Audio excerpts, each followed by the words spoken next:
Welcome guys to the fantastic programmer and a very good news for all the candidates who are selected in TCS and got the explore courses and also got the mail and a blog post on their community TCS announcement common community. So in which they post a blog post in which they tell the CPA exam is going to conducted and TCS IP exam is no more. So it's a very good news for all the candidates.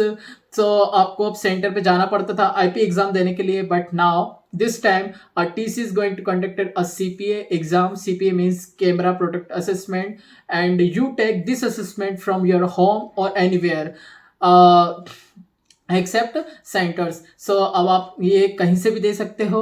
And जो इसका platform होगा, जैसे कि आप वहाँ पे जाके देखते थे सेंटर पे, सो यहाँ पे जो प्लेटफॉर्म होगा आपका कोडिंग के लिए, तो वो होगा आपका आयन हैंड्स ऑन लाइट. ये टीसीएस का ही प्लेटफॉर्म है. यहाँ पे आपको कोडिंग क्वेश्चंस दिए जाएंगे और यहीं पे आपको सॉल्व करके सबमिट करने पड़ेंगे. Java, Python, C sharp.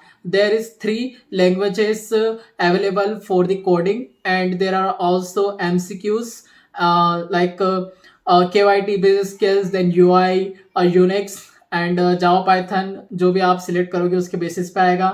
And for the ITIS and other candidates, .NET candidates, so their syllabus might be different. ITIS के लिए जो सीनियर बेस्ड क्वेश्चन आ रहे थे विंडोज सर्वर्स लिनक्स के ऊपर, एंड सी शार्प वाले, .NET वाले जो थे उनके सी शार्प का कोडिंग क्वेश्चन आ रहे थे, .NET से रिलेटेड कोडिंग क्वेश्चन, .NET से रिलेटेड MCQs वगैरह आ रहे थे. सो ये रहेगा पैटर्न आप सभी के लिए. एंड प्लेटफॉर्म मैंने बता दिया है कि which platform they provided. So iON hands on light platform available for the coding section. Okay, so 30 जनवरी को आपकी होगी. 13th of January is the date for the exam, and 26th of January IP exam is cancelled now, and अब सब CP exam ही होगी. So be prepared, and best of luck all of you, and thank you so much to watching this video. I hope this video is very helpful for you. So thank you so much.